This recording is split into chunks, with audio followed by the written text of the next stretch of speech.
Assalamualaikum warahmatullahi wabarakatuh.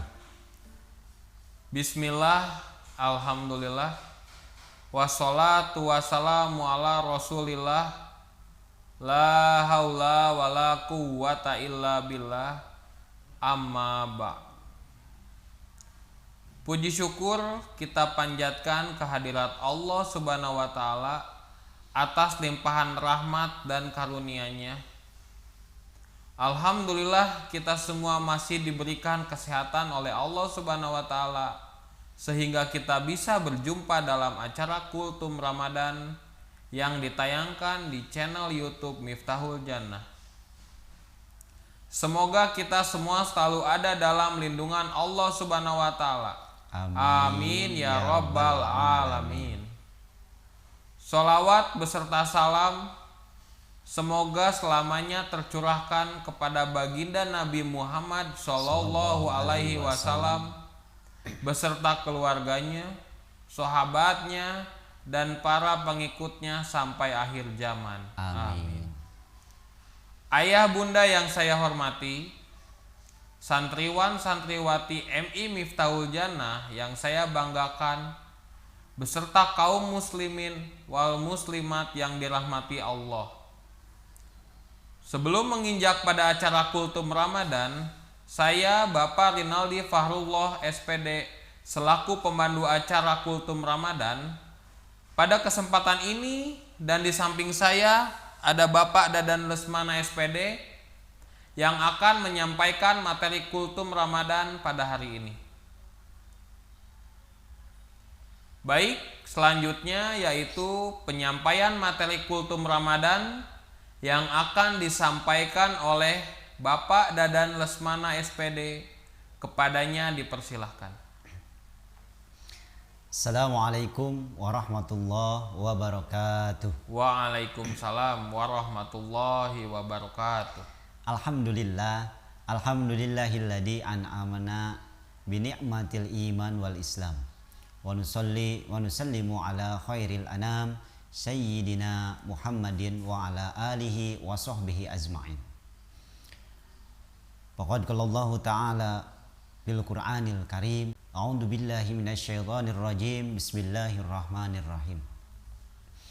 Ya ayyuhalladzina amanu kutiba alaikumus syamu kama kutiba alal ladzina min qablikum la'allakum tattaqun.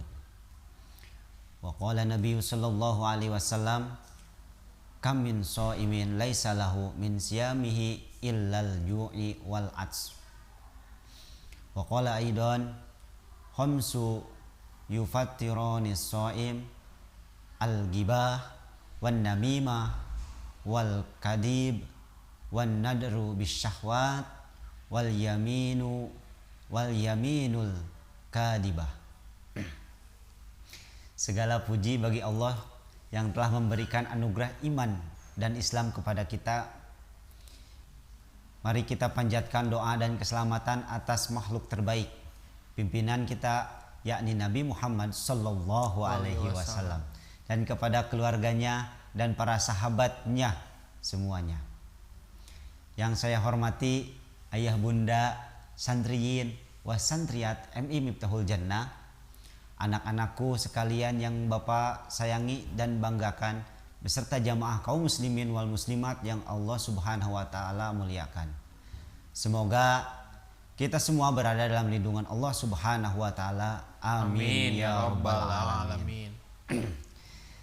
Di hari yang ke-11 ini, pada bulan Ramadan kali ini, insya Allah Bapak akan menyampaikan materi Kultum Ramadan tentang hal-hal yang merusak pahala puasa. Jadi puasa kita akan rusak pahalanya jika kita melakukan hal-hal yang akan Bapak jelaskan nanti.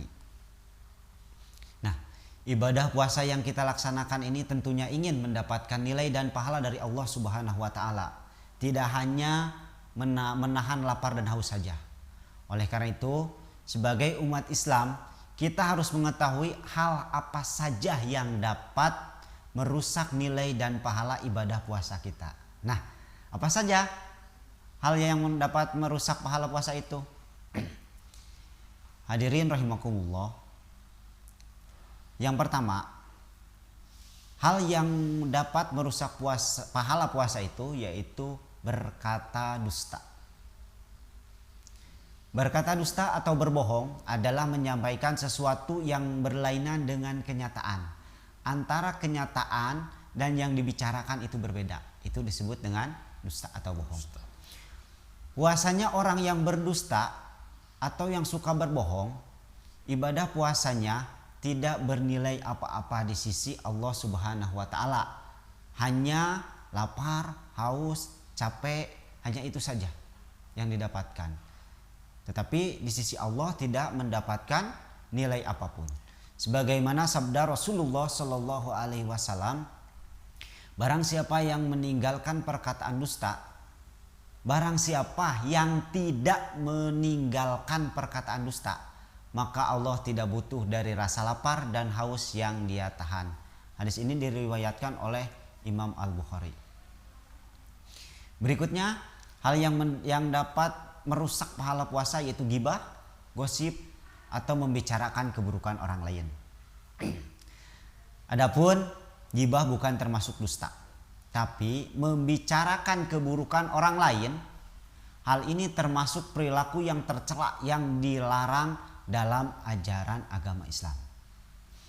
Seseorang yang bergosip atau membicarakan keburukan orang lain diibaratkan seperti memakan bangkainya saudara sendiri.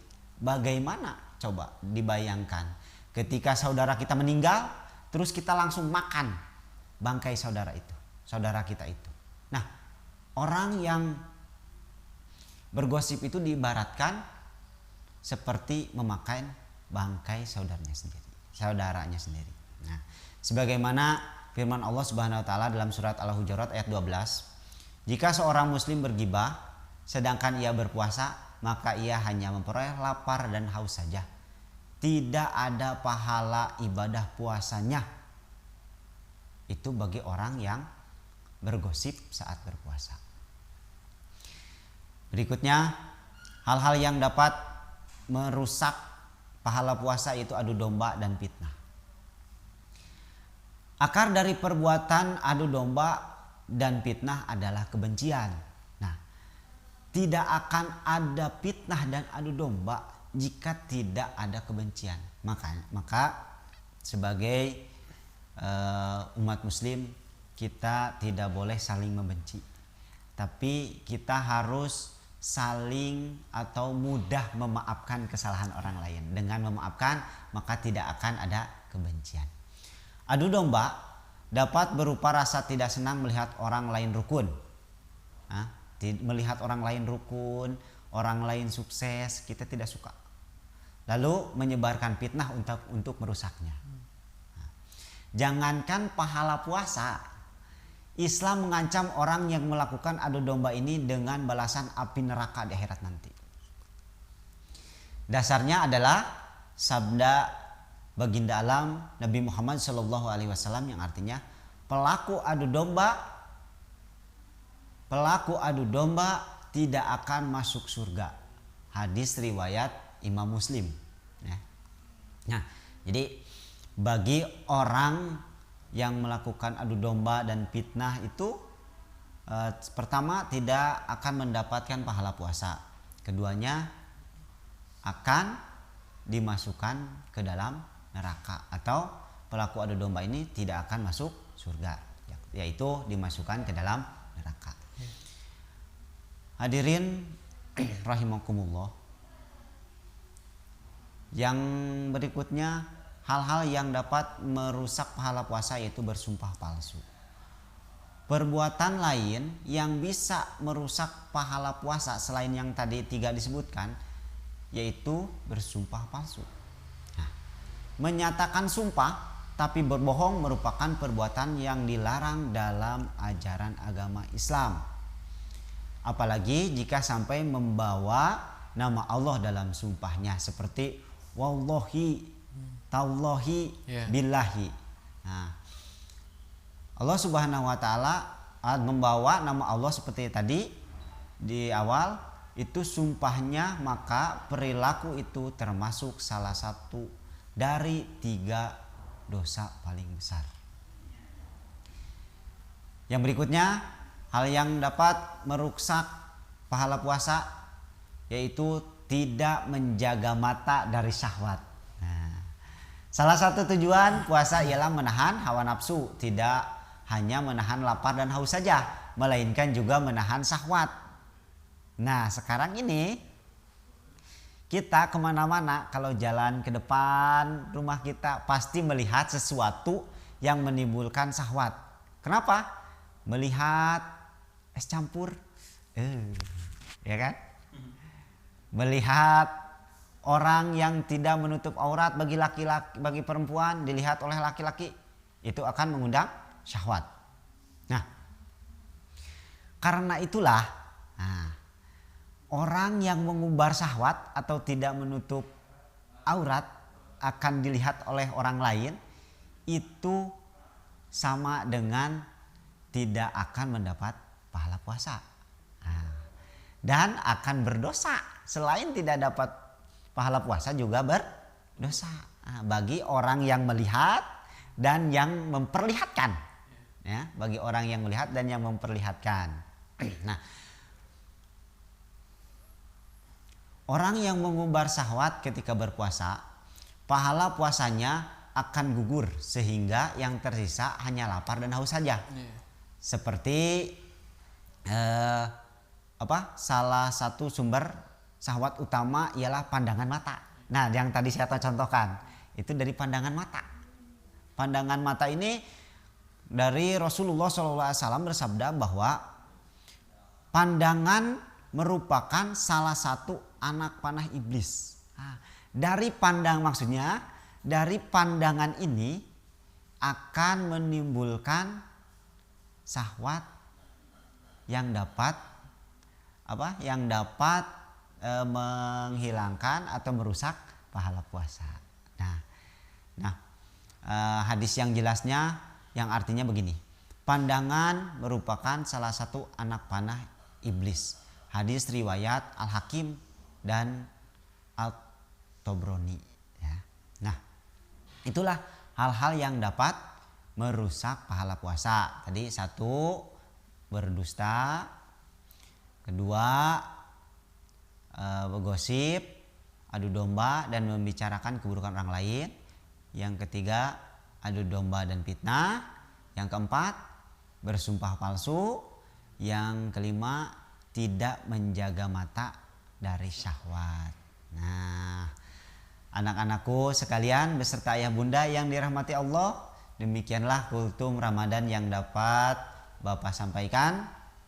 Semoga bermanfaat dan semoga ibadah puasa yang kita laksanakan mendapatkan nilai serta pahala dari Allah Subhanahu wa taala. Amin ya Allah ya rabbal alamin. Wabillahi taufik wal hidayah. Wassalamualaikum warahmatullahi wabarakatuh. Terima kasih Bapak Dadan Lesmana yang sudah menyampaikan materi kultum Ramadan pada hari ini. Semoga materi kultum ini dapat bermanfaat untuk kita semua. Amin ya robbal alamin. Akhirul kalam. Wassalamualaikum warahmatullahi wabarakatuh.